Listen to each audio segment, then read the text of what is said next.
ሰላም ውድ ኦርቶዶክሳውያን እንደምን አላችሁ? አንተነህ ከበደ እባላለሁ። በሙያዬ ጋዜጠኛ ነኝ። ከአዲስ አበባ ዩኒቨርሲቲ የጋዜጠኝነትና ኮሚኒኬሽን አጥንቻለሁ። ከዛም ባሻገር ለበርካታ ዓመታት በኢቢኤስ ቴሌቪዥን፣ በናሁ ቴሌቪዥን፣ በ97.1 በፋና የተለያዩ በተለይ ስነ ጽሁፋዊ ጉዳዮችን በተመለከተ ለበርካታ ዓመታት ፕሮግራሞችን ስሰራ ቆይቻለሁ። ነገር ግን ወደዚህ ወደ አሜሪካን ሀገር ከመጣሁ በኋላ ላለፉት 8 ዓመታት ከሚዲያ ጠፍቼ ነበረ።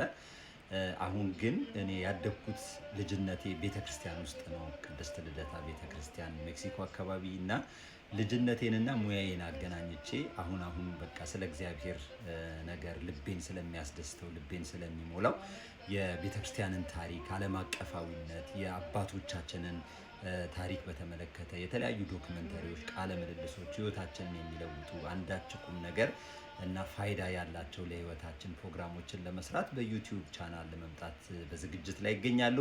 የዩቲዩብ ቻናሉ ስም ሃይማኖተ አበው ይሰኛል። በዚህ በቲክታክም ደግሞ አጫጭር መልእክቶች ሲኖሩ እንመጣለን። የዩቲዩብ ሊንኩም እዚሁ ቲክታክ ላይ አለላችሁ።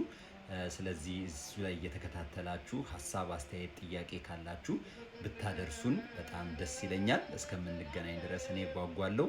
በያላችሁበት እንግዲህ ጸሎታችሁና መልካም ምኞታችሁ አይለኝ ለማለት ፈልጋለሁ። አመሰግናለሁ።